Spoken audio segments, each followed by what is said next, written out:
នឹងឲ្យសួស្តីបងប្អូនទាំងគ្នានេះគឺជាមេរៀនទី7របស់យើងហ្នឹងដែរមេរៀននេះគឺជាមេរៀនចុងក្រោយនៃការបញ្ចប់វគ្គនិយមន័យដែលហៅថា forex ហើយអឺសម្រាប់មេរៀននេះដែរគឺ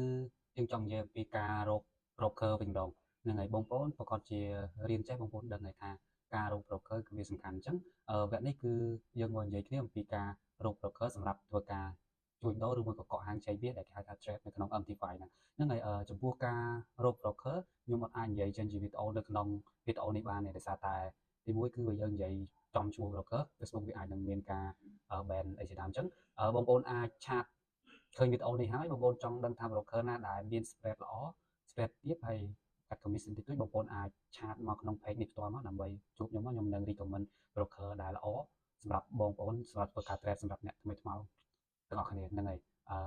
ដោយសារតែនៅក្នុងវីដេអូយើងអាចនិយាយចំឈ្មោះ broker បានអញ្ចឹងបងប្អូនអាចឆាតមកផ្ទាល់ខ្លួនមកខ្ញុំនឹងរៀបរាប់ពី broker ហើយនិងគុណសម្បត្តិនិងគុណវិបត្តិរបស់វាទាំងអស់ដើម្បីឲ្យបងប្អូន trade ដោយមានទំនុកចិត្តហ្នឹងហើយនេះគឺជាវីដេអូចុងក្រោយសម្រាប់មេរៀននិយមន័យ forex អញ្ចឹងនៅមេរៀនទី2ជាបន្តទៀតអញ្ចឹងយើងនឹងរៀនអំពីការមើលលំហូរទីផ្សារវិញម្ដងហើយនឹងរបៀបប្រាប់ពីយុទ្ធសាស្ត្រចូលផ្សារដើម្បីទទួលបានផលចំណេញអញ្ចឹងសង្ឃឹមថាបងប្អូននឹងបានមើលវីដេអូកន្លងមកតាំងពីវីដេអូទី1រហូតដល់ទី7នេះបងប្អូនអាចមើលសារថ្មីបានថា